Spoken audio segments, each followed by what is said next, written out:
अस्सलामुअलैकुम। Ring theory का आज हम लेक्चर नंबर 3 स्टार्ट करने जा रहे हैं। इस लेक्चर के अंदर आज की जो हमारी डिस्कशन होगी वो आइडियल्स के ऊपर होगी। आइडियल्स जो होते हैं ये रिंग थ्योरी के अंदर एक बहुत ही इम्पोर्टेंट अपना एक रोल प्ले करते हैं और इनका रिंग थ्योरी के अंदर जो इम्पोर्टेंस है वो बिल्कुल ऐसे है जैसे नॉर्मल सब ग्रुप के अंदर होती है।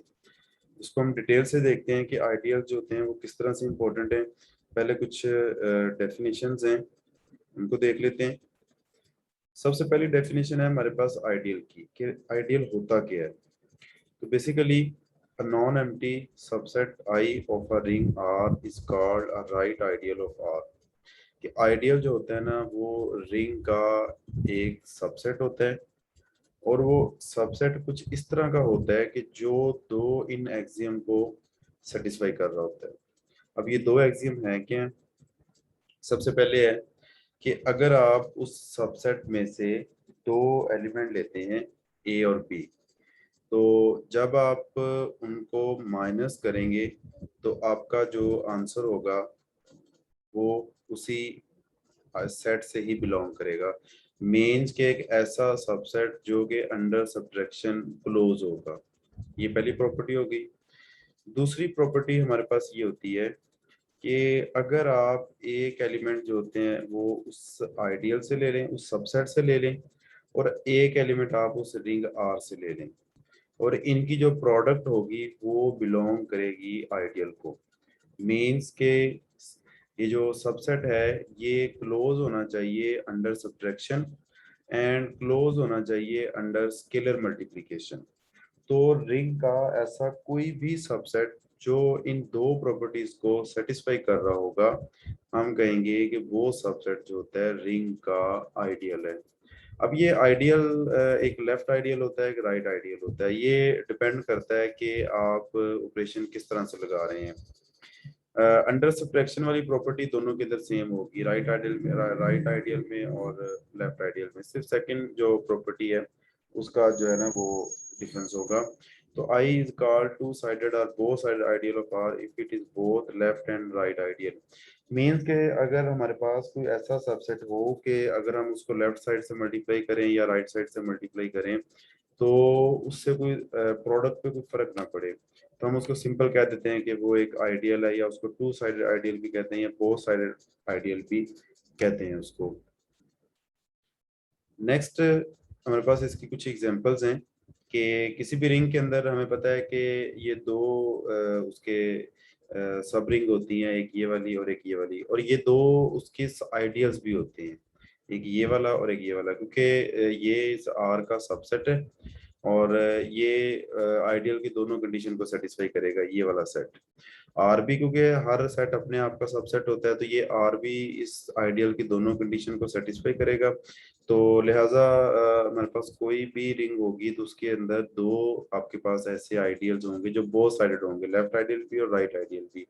इन्हें हम कहते हैं इम्प्रॉपर आइडियल्स। इन दो के अलावा आपको कोई भी आइडियल मिलेगा वो हमेशा प्रॉपर आइडियल होगा वो वाला हमारे पास। दूसरी एग्जांपल है हमारे पास कि ये हमें पता है कि z जो होता है वो एक रिंग ऑफ इंटीजर्स होती है वाली। z हमारे पास एक रिंग का जो स्ट्रक्चर है वो बनाता है, और nz इसका एक सबसेट है z का।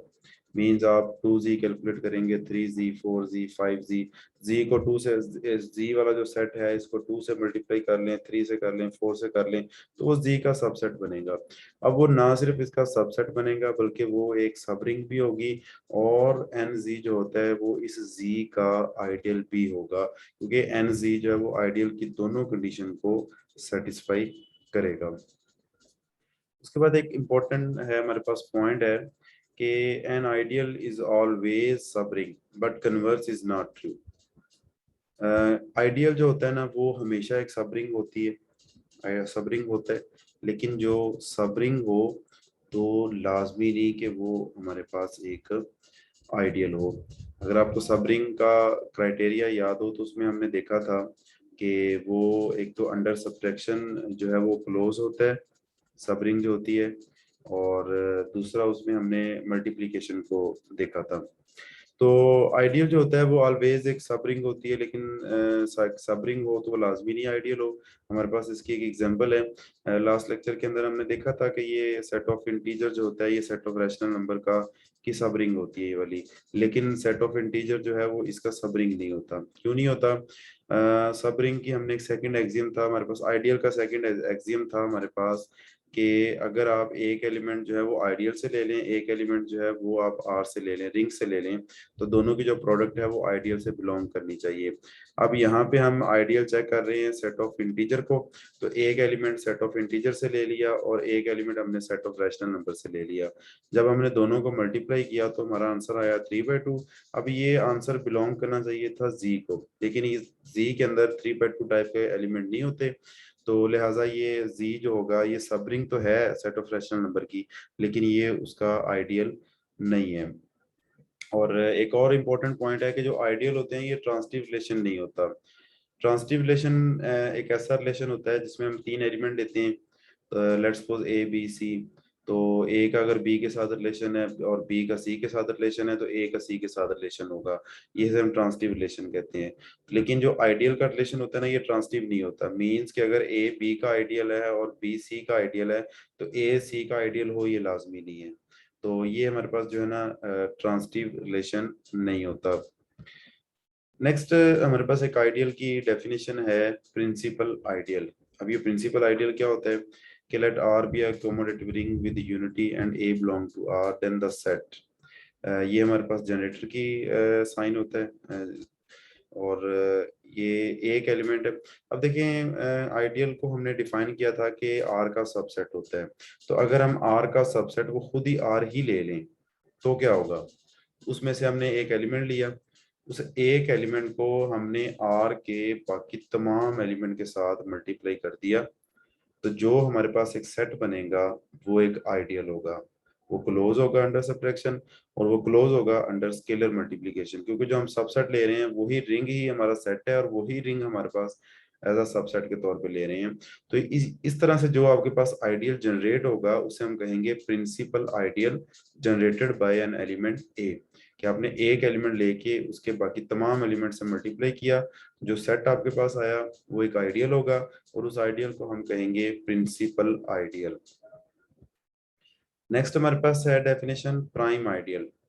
A prime ideal P of a commutative ring R is a proper ideal of R such that A, B belong to R and A, B belong to P implies that A belong to P or B belong to P। अब ये prime ideal क्या होता है कि आप एक ऐसा ideal हो कि अगर हम रिंग से दो एलिमेंट लें और दोनों एलिमेंट की जो प्रोडक्ट है वो उस आइडियल के अंदर मौजूद हो। रिंग से दो एलिमेंट लें ए और बी, उनकी प्रोडक्ट आइडियल के अंदर मौजूद हो, तो देन क्या हो? देन ये है कि वो ए और बी इन दोनों में से एक एलिमेंट जो है वो पी कंटेन कर रहा हो, तो हम कहेंगे कि वो जो आइडियल है उसे हम प्राइम आइडियल कहते हैं। मैं इसको दोबारा रिवाइज कर रहा हूँ कि अगर आपके पास एक रिंग है तो आपने उसका एक आइडियल लिया। अगर कुछ इस तरह सिनेरियो हो कि उस रिंग के आप दो एलिमेंट लेते हैं, उन दो एलिमेंट की जो प्रोडक्ट है वो आपको उस आइडियल में मिल जाए, तो उसके बाद आपने ये करना है कि आपने ये देखना है कि उन दोनों एलिमेंट में से कोई एक एलिमेंट, एटलीस्ट एक एलिमेंट उस आइडियल के अंदर होना चाहिए। तो अगर ये क्राइटेरिया फुलफिल हो रहा होगा तो उस आइडियल को हम कहेंगे प्राइम आइडियल। तो ये प्राइम आइडियल और मैक्सिमल आइडियल, प्रिंसिपल आइडियल और एक आगे हम एक और डेफिनेशन पढ़ने जा रहे हैं मैक्सिमल आइडियल, ये तीनों इंपॉर्टेंट हैं। आगे इनका एक जहाँ पे यूज आएगा और यहाँ से क्वेश्चन भी पूछ जाते हैं एमसीक्यूज की सूरत में। Maximal ideal of a commutative ring is a proper ideal of R such that whenever B is an ideal of R and A subset B subset R, then B is equal to A or B is equal to R. A is maximal ideal of R. ये जो definition है maximal ideal की, ये एक simple example से मैं इसको समझाता हूँ कि अगर एक आदमी है उसके 5 बेटे हैं, तो उसका जो सबसे बड़ा बेटा होगा वो मैक्सिमल होगा, उससे जो छोटा होगा बाकी भी होंगे, लेकिन जो सबसे बड़ा होगा उसे हम कहेंगे कि वो मैक्सिमल है उसके लिए, उसके जो बेटे हैं। तो अगर उसके दो बेटे मैक्सिमल हैं तो इसका मतलब ये है कि उन दोनों की एज आपस में बराबर है, क्योंकि ऐसा नहीं हो सकता कि दो डिफरेंट एज के हों और उनमें दोनों ही मैक्सिमल हों। तो यहाँ पे सेम यही कहना वो चाह रहा है कि अगर बी जो है ना वो आर का आइडियल हो और बी जो है वो मैक्सिमल आइडियल हो, तो इसका मतलब है कि ए जो है वो मैक्सिमल आइडियल हो, तो इसका मतलब है कि ए और आर इसके दरमियान में अब कोई आइडियल नहीं आएगा कोई और, क्योंकि ए मैक्सिमल है, ए सबसे बड़ा है। अगर दरमियान में कोई आइडियल आ जाता है तो या तो वो लेट्स सपोज जैसे बी आया ए और आर के दरमियान में, तो या तो वो बी ए के इक्वल होगा या वो बी आर के इक्वल होगा। मींस के ए ही मैक्सिमल होगा अगर जो मैक्सिमल आइडियल होगा उसके और रिंग के दरमियान में कोई और आइडियल नहीं आएगा। इसे हम कहते हैं, इस तरह के जो आइडियल होता है उसको हम कहते हैं वो मैक्सिमल आइडियल है। उसके बाद हमारे पास है question ring. Let R be a ring and I be an ideal of R, since A B belong to R implies A minus B belong to I, so I is a subgroup of R. Also R is an abelian group, so I is a normal subgroup of R. सबसे पहले question ring को define करने से पहले एक छोटा सा एक डेफिनेशन थी ग्रुप थ्योरी के अंदर, जिसमें हमने क्वेश्चन ग्रुप पढ़ा था। तो क्वेश्चन ग्रुप के अंदर हमने देखा था कि जब भी क्वेश्चन बनाना होगा, बेसिकली क्वेश्चन ग्रुप होता क्या है, कलेक्शन ऑफ ऑल लेफ्ट और राइट कोसेट्स। कि आप एक ग्रुप है उसके जितने भी कोसेट्स हैं लेफ्ट या राइट उनकी कलेक्शन कर लेते हैं, तो वो बेसिकली क्वेश्चन ग्रुप बन जाता है हमारे पास। तो क्वेश्चन ग्रुप बनाने के लिए हमें जो सब ग्रुप चाहिए वो हमें नॉर्मल सब ग्रुप चाहिए, क्योंकि नॉर्मल सब ग्रुप एक ऐसा सब ग्रुप होता है जिसमें लेफ्ट कोसेट और राइट कोसेट आपस में इक्वल होते हैं। तो हमें इस चीज में कंफ्यूजन नहीं होती कि हमने लेफ्ट कोसेट की कलेक्शन लेनी है या राइट कोसेट की कलेक्शन लेनी है, क्योंकि सब ग्रुप ही हम नॉर्मल ले रहे हैं। तो अगर आपने क्वेश्चन ग्रुप बनाना है तो ग्रुप के साथ जो आपने सब ग्रुप लेना है वो नॉर्मल सब ग्रुप लेना है। अब सेम जो आइडियल होते हैं ना वो रिंग थ्योरी के अंदर वही रोल प्ले करते हैं जो ग्रुप थ्योरी के अंदर नॉर्मल सब ग्रुप रोल प्ले करते हैं। मींस के वहां पे हम नॉर्मल सब ग्रुप लेके क्वेश्चन ग्रुप बनाते हैं। तो अगर हमने क्वेश्चन रिंग बनानी है तो हमें रिंग का एक आइडियल लेना पड़ेगा। अब आइडियल क्यों लेना पड़ेगा, क्योंकि हमें पता है कि आर जो होता है ना वो अबेलियन ग्रुप होता है और आइडियल जो होता है वो उसका सब ग्रुप होता है। और हमने ये भी ग्रुप थ्री के अंदर रिजल्ट पढ़ा था कि एक ग्रुप का अगर आप नॉर्मल जो अबेलियन ग्रुप होता है उसके तमाम सब ग्रुप जो होते हैं वो नॉर्मल होते हैं। तो इसका मतलब है कि ये जो हमारे पास रिंग है ये एक अबेलियन ग्रुप है, तो इसका आप कोई भी सबसेट लेते हैं आइडियल क्योंकि सबसेट होता है आर का, तो आइडियल जो होगा वो नॉर्मल सब ग्रुप होगा। तो क्वेश्चन रिंग हम किस तरह से डिफाइन करेंगे, क्वेश्चन रिंग हम डिफाइन करेंगे आर ओवर आई। इसमें हम आर से एलिमेंट लेंगे वन बाई वन, एक एलिमेंट आर ले लिया हमने उसको हम इस आइडियल आई के में ऐड कर देंगे आर प्लस आई। तो ये हमारे पास जो है ना क्वेश्चन रिंग बन जाएगी और ये बेसिकली होगी क्या, ये सेट ऑफ ऑल को sets of I in are. क्योंकि जो हमने आर को अबिलियन ग्रुप कहा है वो अंडर एडिशन का है इसको अबिलियन ग्रुप, इसलिए जो को सेट हम डिफाइन करेंगे वो कुछ इस तरह से डिफाइन होगा। अब कुछ नोट हैं इसके बारे में क्वेश्चन रिंग के बारे में कि R over I form a ring. ये जो आर ओवर आई होता है ये अगेन एक रिंग बना रही होती है, इसको हम क्वेश्चन रिंग कह रहे होते हैं, फैक्टर रिंग कह रहे होते हैं, या इसको रेजिड्यू क्लास रिंग भी कहते हैं। दूसरा पॉइंट ये है कि जो क्वेश्चन रिंग होती है ना ये बेसिकली इक्विवेलेंस क्लासेस होती हैं रिंग की। अब इक्विवेलेंस क्लासेस क्या होती हैं, इक्विवेलेंस क्लासेस के अंदर क्लासेस का मतलब है कि एक ग्रुप की पार्टीशन, एक सेट की पार्टीशन। अब सेट की पार्टीशन में जो इम्पोर्टेंट चीज़ है वो ये है कि उसकी पार्टीशन के नतीजे में जो हमें उसके सबसेट मिलते हैं या उसकी जो पार्टीशन हमें मिलती है वो सारी की सारी डिसजॉइंट होती है। और ये तभी पॉसिबल है जब हमारा इक्विवेलेंस क्लासेस हों। तो इसका मतलब है कि जब हम आर ओवर आई निकालते हैं, लेट्स सपोज कि आर ओवर आई के लिए हमने एक एलिमेंट आर वन ले लिया, आर वन को हमने इस आइडियल के अंदर ऐड कर लिया, फिर हमने एक और एलिमेंट जब इसमें ऐड करेंगे तो हमारे पास एक सेट बनेगा, फिर हमने इस आर का एक और एलिमेंट लिया आर टू उसको आई के अंदर ऐड कर दिया तो हमारे पास एक और नया सेट बन गया। तो वन बाई वन जब आर के आप तमाम एलिमेंट को आइडियल में वन बाई वन ऐड करेंगे तो आपके पास जितने भी सेट्स बनेंगे वो 5 होंगे, 10 होंगे, 15 होंगे, जितने भी बनेंगे वो सारे के सारे डिसजॉइंट होंगे। और जब आप उन तमाम सेट्स की यूनियन करेंगे तो वो आपकी आर के इक्वल हो जाएगी। तो इसका मतलब ये है कि जो हम क्वेश्चन रिंग बनाते हैं ये ये बेसिकली रिंग की डिसजॉइंट पार्टीशन कर रहे होते हैं। तो ये क्वेश्चन रिंग जो होती है basically ring of all equivalence classes होती हैं। अच्छा, थर्ड पॉइंट है हमारे पास के R over I is define only when I is an ideal of R. कि ये बात हम पहले कर चुके हैं कि जब क्वेश्चन जैसे हमने ग्रुप में देखा था कि जो क्वेश्चन ग्रुप होता है उसको डिफाइन करने के लिए जो सब ग्रुप लेते हैं वो नॉर्मल होना चाहिए। तो सिमिलरली यहाँ पे है कि जब आपने क्वेश्चन रिंग बनानी है तो उसके लिए जो हमें जो सबसेट आपने लेना है वो आइडियल होना चाहिए। तो अगर वो आइडियल नहीं होगा तो हम जो है ना फिर उसकी क्वेश्चन रिंग जो है वो नहीं बना सकते उसमें, क्योंकि जब हम आइडियल लेंगे तो उसमें लेफ्ट साइड की मल्टीप्लिकेशन और राइट साइड की मल्टीप्लिकेशन में कोई कंफ्यूजन नहीं होगी। तो अगर आप कोई और ले लेते हैं सबसेट ले लेते हैं तो उसमें लेफ्ट मल्टीप्लिकेशन और राइट मल्टीप्लिकेशन में कोई कंफ्यूजन हो सकती है। तो इसलिए हम हमेशा जब भी क्वेश्चन रिंग बनाएंगे तो आर के साथ हमने जो उसका सबसेट लेना है वो हमेशा एक आइडियल होना चाहिए। उसके बाद पॉइंट है कि अगर आइडियल आर के ही इक्वल हो, जैसे हमने स्टार्ट में देखा था कि इम्प्रॉपर आइडियल होता है आर इट सेल्फ, तो अगर I is equal to R हो और तब जब आप बनाएंगे question ring R over I, अब आई यहाँ पे आ रही है तो ये हमारे पास जीरो रिंग के इक्वल होएगा। और अगर आप आइडियल्स ये ले लेते हैं जीरो तो आर ओवर आई जब आप निकालेंगे तो आर के तब जब आप वन बाई वन तमाम एलिमेंट को जीरो में ऐड करेंगे तो आपका आंसर वही आता जाएगा। तो इसका मतलब है कि अगर आपका आइडियल जीरो रिंग है तो आर ओवर आई जो है वो आर के ही साथ ही आइसोमॉर्फिक होगा। और अगर आपका आइडियल आर के इक्वल है तो आर ओवर आर जो होगा वो हमारे पास आइसोमॉर्फिक होगा जीरो रिंग के साथ।